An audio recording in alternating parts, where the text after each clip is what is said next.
Good evening বন্ধুরা, আশা করি সবাই খুব ভালো আছো, সুস্থ আছো। আমিও খুব ভালো আছি। নতুন একটা ভিডিওতে তোমাদের সকলকে জানাই অনেক স্বাগত।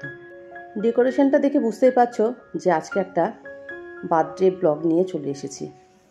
এটা হলো 2 এপ্রিলের একটা ভিডিও। 2 এপ্রিল হচ্ছে আমার ছোট ছেলের জন্মদিন, আর ভিডিওটা অনেক দেরি করে যাচ্ছে, তবুও ভিডিওটা করা ছিল, ভাবলাম তোমাদের সঙ্গে একটু শেয়ার করি।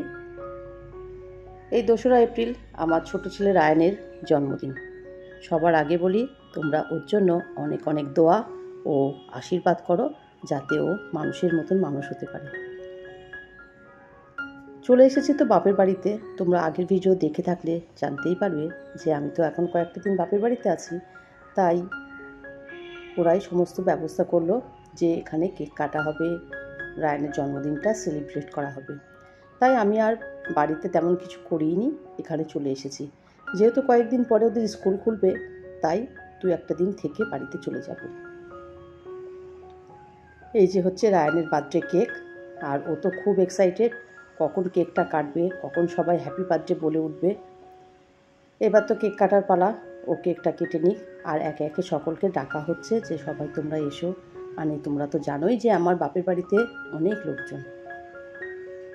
সেরকমভাবে সাজগোজ করে, মানে একদম সুন্দরভাবে সেজে গুজে সামনে এলাম না, যেভাবে ছিলাম সেভাবেই ভিডিওটা করলাম। মানে আমরা নিজেরা কোনো রকম সাজগোজ করিনি। ভেবেছিলাম যে পরের দিনটা সুন্দর করে একটু করব, কিন্তু বাচ্চা তো, ওকে বোঝানো গেল না। ও ভাবলো যে আজকে জন্মদিন, তাহলে আজকেই কেন করবে না। তাই একটা কেক এনে ওকে একটু বোঝানোর জন্যই সেলিব্রেটটা করলাম। কেকে তো মোমবাতির আলো চলে গেছে, এবার ও কেক কাটার জন্য পুরো প্রস্তুত। তোমরা দেখতে থাকো।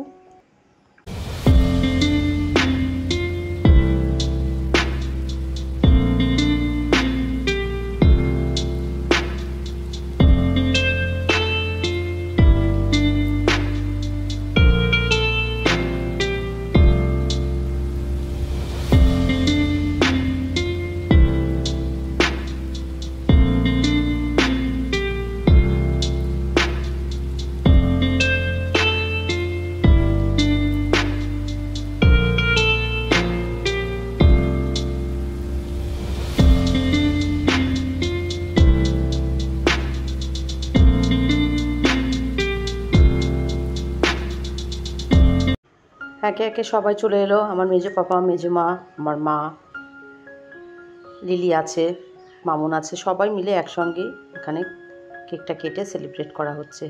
আর আয়ন তো ভীষণ খুশি। হঠাৎ করেই তো জন্মদিনটা পালন করা হলো, তাই গিফট হিসাবে সবাই ওকে টাকা দিয়েছে। ও যেটা ভালো লাগে সেটা কিনে নেবে, সেগুলো পরে একদিন তোমাদেরকে দেখাবো। যাই হোক, এদিকে তো কেক খাওয়ার পর্ব চলছে। কেকটা কেটে ও ভীষণ খুশি হয়েছে। ওই দেখো নিজের দাদাকেও খাওয়াচ্ছে, আর এখানে আমার মেজমা কথাও বলছে ওর সঙ্গে। সবাইকে একটু একটু করে কেক খাইয়ে দিল।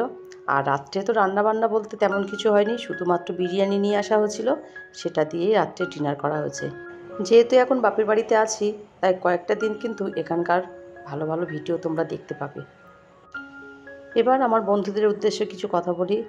অনেক নতুন বন্ধু আসছো, কিন্তু তারা একটা দিনের বেশিও বন্ধুত্ব করতে চাইছে না। বন্ধুত্ব করতে গেলে তো সারা জীবনের মতন বন্ধুত্ব করতে হয়, কিন্তু কয়েক ঘন্টার মধ্যে তো বন্ধুত্ব হয় না, একটু অপেক্ষাও করতে হয়। তাই নতুন বন্ধুদের উদ্দেশ্যে বলবো, তোমরা পাশে থাকো, সঙ্গে থাকো। ভিডিওগুলো ভালো লাগলে অবশ্যই লাইক আর সঙ্গে সাবস্ক্রাইব করে আমার পাশে থাকো। আর আমার যারা পুরনো বন্ধু, তাদেরকে জানাই অনেক অনেক ধন্যবাদ আর অনেক ভালোবাসা, কারণ তোমরা আমার পাশে আছো, সঙ্গে আছো। যাই হোক, এদিকে তো কেকটা কাটা হচ্ছে, আর এই যে রাত্রিবেলা বসে আমরা সবাই মিলে রাত্রে ডিনার করছি। আর ডিনারে যে বললাম বিরিয়ানি আনা হয়েছিল, সেটাই সবাই মিলে গল্প করতে করতেই খাওয়া হচ্ছে। এই যে তোমাদেরকে একটু দেখিয়েও দেবো যে বিরিয়ানি নিয়ে আসা হয়েছে। আচ্ছা, তাহলে এই পর্যন্ত। আমার এই ছোট্ট ভিডিওটা তোমাদের কেমন লাগলো অবশ্যই আমাকে জানিও। আর যদি ভালো লেগে থাকে, please like, comment, share and subscribe করো। সবাই খুব ভালো থেকো, সুস্থ থেকো। দেখা হবে অন্য কোনো নতুন ভিডিও নিয়ে। Good night. তোমরা সবাই আমার 2 ছেলের জন্য অনেক দোয়া আর অনেক অনেক আশীর্বাদ করো।